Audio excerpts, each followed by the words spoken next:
নমস্কার বন্ধুরা, আমি মল্লিকা চলে আসলাম একটি রেসিপি নিয়ে, দুধ শুক্তো। চলুন শুরু করা যাক। প্রথমে একটি পাত্রে বেশ কিছুটা জল দিয়ে আলু, কেটে রাখা সজনে ডাঁটা, গাজর, সামান্য পরিমাণ লবণ দিয়ে সেদ্ধ করে বসাতে দিলাম। বেশ কিছুক্ষণ সেদ্ধ হলে নামিয়ে নিলাম। এবার কড়াইতে কিছুটা তেল গরম করে বড়িগুলি লাল করে ভেজে তুলে রাখলাম।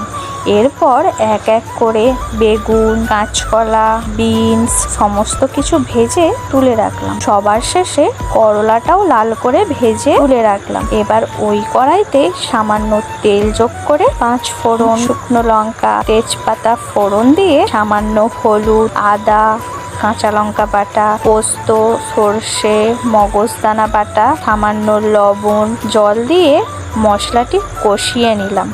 সেদ্ধ করে রাখা সবজি, বড়ি ও করলা বাদ দিয়ে সমস্ত ভাজা সবজি দিয়ে দিলাম। 100 গ্রাম দুধ দিয়ে দিলাম। 1 চামচ চিনি দিয়ে ঢাকা চাপা দিয়ে রান্না করলাম। সবজি সেদ্ধ হলে করলা ও বড়িগুলি দিয়ে বেশ কিছুক্ষণ ফুটতে দিলাম। জল শুকনো হলে 1 চামচ ঘি দিয়ে নামিয়ে নিলাম। দুধ শুক্তো। এই শুক্তোর স্বাদটি আর একটু বাড়ানোর জন্য সামান্য 5 ফোড়ন শুকনো কড়াইতে ভেজে গুঁড়ো করে ওপর থেকে ছড়িয়ে পরিবেশন করুন দুধ শুক্তো।